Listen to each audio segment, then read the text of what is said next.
نحمده ونصلي ونسلم على رسوله الكريم أما بعد هدى للمتقين صدق الله العلي العظيم.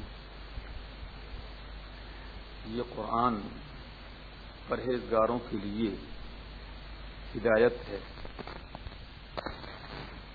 پرہیزگاروں کو ہدایت کرنے والا ہے. ہدایت کے معنی سورہ فاتحہ میں بیان ہوئی، تفصیل کے ساتھ میں نے عرض کیے تھے.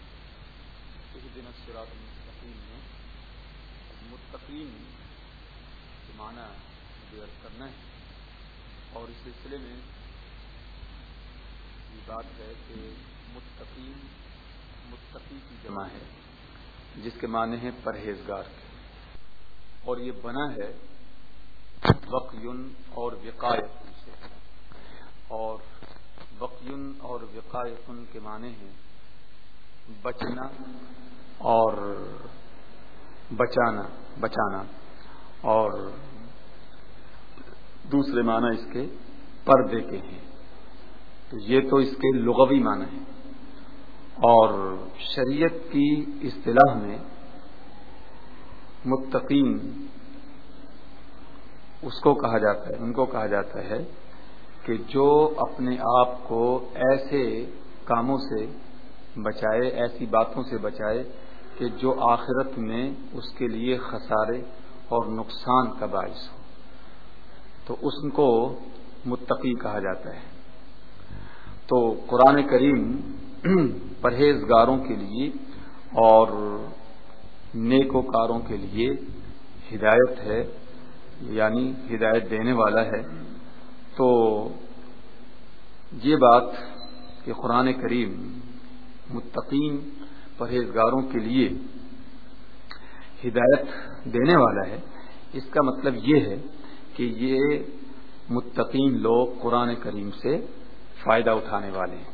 اب میں انشاءاللہ بعد میں یہ عرض کروں گا کہ متقی اور پرہیزگاروں کے لیے قرآن کریم ہدایت ہے.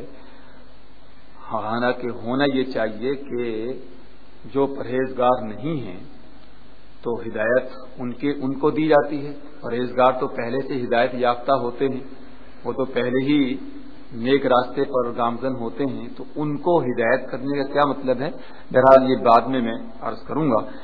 یہاں جو ہے یہ عرض کرنا ہے کہ تقوی جو ہے وہ کسے کہتے ہیں، اور تقوی کی پہچان کیا ہے، اور تقوی کے فائدے کیا ہیں، اور تقوی کے درجات کتنے ہیں. تو پہلے یہ بات سمجھ لی جائے تو پھر اس کے بعد میں اس کے بارے میں بعد میں عرض کروں گا. تو پہلی بات تو یہ سمجھنا چاہیے کہ تقوی کے 3 مقام ہیں، 3 درجے ہیں تقوی کے. پہلا درجہ تو تقوی کا یہ ہے کہ جس کے ذریعے سے دائمی عذاب سے بچا جاتا ہے، اور یہ ہر مسلمان کو یہ درجہ حاصل ہے. تو اس اعتبار سے تمام مسلمان متقی ہیں کہ وہ دار اسلام میں جب داخل ہو گئے، ایمان کو انہوں نے قبول کر لیا، تو انہوں نے اب اپنے آپ کو دائمی عذاب سے بچا لیا ہے. اور دوسرا درجہ تقوی کا یہ ہے کہ جس میں خطاؤں اور برے کاموں سے، گناہ کے کاموں سے بچا جاتا ہے. تو عام طور پر تقوی کے یہی معنی مراد لیے جاتے ہیں، عمومی معنی تقوی کے یہی ہیں کہ گناہوں اور خطاؤں اور برائیوں سے اپنے آپ کو دور رکھنا اور اپنے آپ کو ان سے بچانا. اور یہ دوسرا درجہ ہے تقوی کا. اور تیسرا درجہ تقوی کا وہ ہے کہ جو اخص الخواص کو حاصل ہوتا ہے، یعنی اپنے آپ کو ایسے تمام امور سے بچانا کہ جو اللہ تبارک و تعالی کی یاد سے غافل کر دے، اور اللہ تبارک و تعالی سے جو ہے وہ ترک تعلق ہو جائے. تو ہر ایسی چیز سے اپنے آپ کو بچانا جو ہے یہ خاص الخواص لوگوں کو حاصل ہوتا ہے، اور یہ تیسرا درجہ ہے تقوی کا. اور یہ درجہ کہ جس میں ما سوا اللہ سے اپنے آپ کو بچانا، یہ صرف اور صرف اولیاء کرام کو اور حضرات انبیاء علیہم السلام کو حاصل ہوتا ہے کہ وہ ہر اس چیز سے اپنے آپ کو بچاتے ہیں کہ جو اللہ کی یاد سے غافل کر دے اور اللہ تبارک و تعالیٰ کے ذکر اور فکر سے غفلت میں مبتلا کر دے. تو یہ حضرات اپنے آپ کو ہر ایسی بات سے بچاتے ہیں. تو یہ انہی حضرات کا مقام ہے اور درجے کا یہ مقام اور یہ درجہ جو ہے انہی حضرات کو حاصل ہوتا ہے. تو یہ اخص الخواص حضرات میں سے ہیں اولیاء کرام اور انبیاء علیہ السلام. تو یہ تیسرا درجہ جو تقوی کا ہے اس کی بھی پھر جو ہے یعنی دو صورتیں ہوتی ہیں. ایک صورت تو یہ ہے کہ یعنی ما سوا اللہ سے اپنے آپ کو بچانا, اور اس میں جو ہے دو صورتیں یہ بنی کہ پہلی صورت تو یہ کہ دنیا کی جتنی بھی چیزیں ہیں علایت دنیا ہیں ان سب سے اپنے آپ کو الگ الگ تھلگ کر لینا, جیسا کہ بعض فقراء اور انبیاء میں سے حضرت سیدنا عیسیٰ علیہ السلام نے دنیا کو بالکل ترک کیا ہوا تھا, وہ تارک الدنیا ہو چکے تھے. تو انہوں نے تو یعنی یہاں تک جو ہے پرہیز کیا اور تقوی اختیار کیا کہ دنیا کو بھی ترک کر دیا, دنیا کو بھی چھوڑ دیا. اور یہ تیسرے درجے کا جو تقوی ہے اس میں یعنی جیسے کہ میں نے عرض کیا کہ ما سوا اللہ سے اپنے آپ کو بچانا. تو جیسے کہ حضور سیدنا غوث اعظم رضی اللہ تعالی عنہ کہ ایک حوالے سے اور ایک اعتبار سے ظاہری اعتبار سے وہ دنیا سے منسلک رہے, دنیا کے سارے تعلقات قائم رکھے, دنیا کے سارے امور انجام دیے, لیکن دل کا تعلق جو ہے اللہ تبارک و تعالی سے قائم رہا. تو یہ جو ہے سیدنا غوث اعظم رضی اللہ تعالیٰ عنہ. اور اسی طرح سے آپ دیکھیں کہ انبیاء علیہ السلام میں حضرت سیدنا سلیمان اور حضرت سیدنا یوسف علی نبینا وعلیہ الصلوۃ والسلام کہ حضرت سلیمان علیہ السلام باوجود اس کے کہ وہ سلطنت کے روئے زمین کے تمام جو ہے یعنی مخلوق کے حاکم تھے, بادشاہ تھے, ساری دنیا پر, جنات پر, انسانوں پر, وحوش و طیور پر, چرند و پرند پر, ہواؤں پر, ہر ایک پر ان کی حکمرانی قائم تھی, وہ بادشاہ تھے. لیکن اس کے باوجود کیا تھا کہ باطنی تعلق اور دل کا تعلق جو ہے وہ اللہ تبارک و تعالیٰ سے قائم تھا. حضرت یوسف علیہ السلام مصر کے بادشاہ تھے, مصر کی سلطنت تھی, حکمراں تھے, لیکن اس کے باوجود کبھی بھی کسی لمحے بھی اللہ کے ذکر سے, اللہ کے فکر سے اور اللہ کی یاد اور اللہ کی عبادت سے کبھی غافل نہیں ہوئے. تو یہ حضرات وہ تھے جنہوں نے یعنی دنیا سے بھی تعلق رکھا, لیکن دنیا جو ہے ان کے لیے یاد الہی سے اور ذکر الہی سے اور فکر الہی سے رکاوٹ اور حجاب نہیں بنی تھی. یعنی انہوں نے جو ہے وہ تمام رکاوٹیں اور تمام حجابات دور کر دیے تھے کہ جو اللہ کی یاد میں حائل ہو سکتے تھے. تو یہ خاص اخص الخواص کا تقوی ہے اور یہ درجے تقوی کا تیسرا درجہ ہے. تو فرمایا کہ ہدی للمتقین کہ یہ قرآن پرہیزگاروں کے لیے ہدایت ہے, یعنی ہر متقی کے لیے اس کے لائق ہدایت عطا فرماتا ہے. تو بہرحال تقوی جو ہے بہت بڑی چیز ہے اور تقوی جو ہے وہ دنیا اور آخرت میں بڑے ہی جو ہے یعنی کامیابی کا ذریعہ ہے. اور تقوی کا فائدہ کیا ہے اور تقوی کا مقام کیا ہے, اللہ تبارک و تعالیٰ کے یہاں جو ہے متقی اور پرہیزگار کی کیا قدر و منزلت ہے. فرمایا ان اکرمکم عند اللہ اتقاکم کہ اللہ کے نزدیک تم سب میں سب سے زیادہ معزز وہ ہے جو سب سے زیادہ پرہیزگار ہے, سب سے زیادہ متقی ہے. تو جن کو تقوی حاصل ہو جاتا ہے اور وہ متقی بن جاتے ہیں تو حقیقت یہ ہے کہ اللہ تبارک و تعالیٰ کا قرب ان کو حاصل ہو جاتا ہے. فرمایا کہ ان الذین والذین اهتدوا زادهم هدى وآتاهم تقواهم, اور اللہ تبارک و تعالیٰ ان لوگوں کے ساتھ ہے کہ جو متقی اور پرہیزگار ہوئے.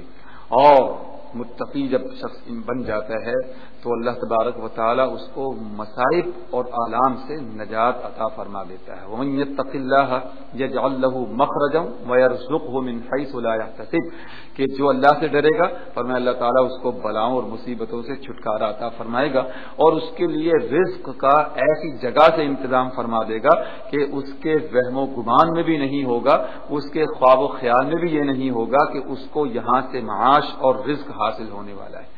تو یہ ہے تقوی کی خوبی اور تقوی کا فائدہ کہ دنیا میں بھی اور آخرت میں بھی دونوں جگہ جو ہے یہ نفع دیتا ہے اور فائدہ دیتا ہے.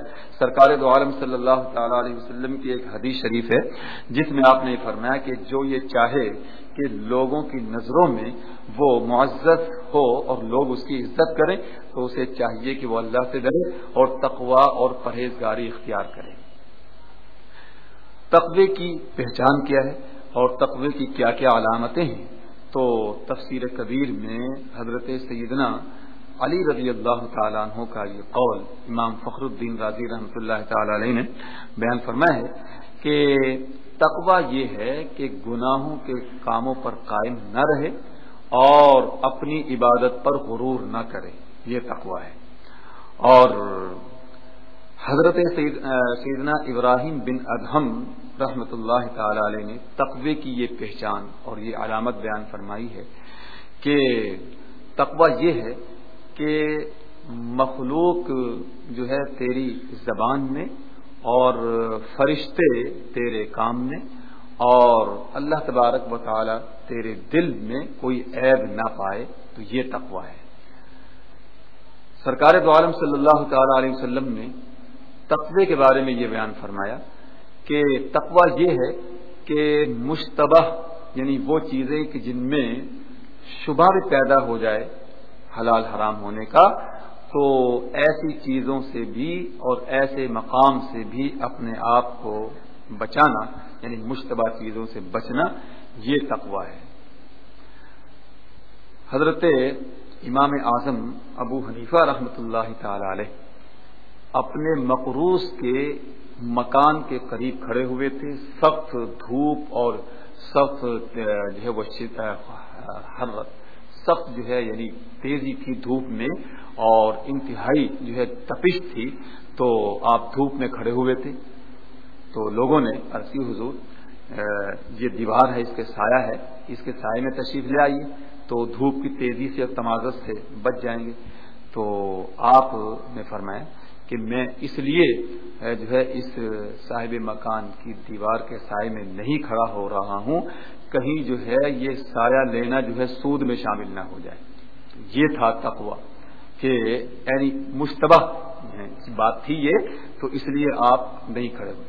حضرت محمد ابن سیرین رحمۃ اللہ تعالی علیہ جو حضرت سیدنا امام بخاری رحمۃ اللہ تعالی علیہ کے استاد بھی ہیں، ان کے پاس 40 گھڑے گھی کے رکھے ہوئے تھے. تو خادم نے بتلایا کہ حضور ایک گڑھے میں جو ہے وہ چوہا مرا ہوا نکلا ہے. تو آپ نے فرمایا کہ کون سے گڑھے میں چوہا نکلا ہے؟ آج کے حضور یہ تو مجھے یاد نہیں رہا کہ کون سے گڑھے میں تھا. تو آپ نے فرمایا کہ یہ 40 کے 40 گھی کے گھڑے جو ہیں یہ بہا دو اور ان کو جو ہے پھینک دو، کیونکہ ان سب میں شبہ پیدا ہو گیا ہے کہ کس میں تھا. تو یہ تھا بزرگان دین کا اور اسلاف کا تقوی کہ اپنے آپ کو ہر ایسی بات سے انہوں نے دور رکھا کہ جس میں شبہ پیدا ہو سکتا تھا. اور سرکار دو عالم صلی اللہ تعالی علیہ وسلم کی اس حدیث پر عمل کیا کہ مشتبہ چیزوں سے بھی اپنے آپ کو بچانا، یہ ہے تقوی. تو بہرحال اللہ تبارک و تعالی سے دعا ہے کہ وہ ہمیں ایسا تقوی عطا فرمائے اور ایسی پرہیزگاری عطا فرمائے کہ جو ہمارے اسلاف میں تھی، جو ہمارے بزرگان دین میں تھی، اور جس کا جو ہے قرآن کریم نے درس دیا ہے، ہمیں ایسے تقوی پر عمل کرنے کی توفیق عنایت فرمائے. وآخر دعوانا الحمدللہ رب العالمین.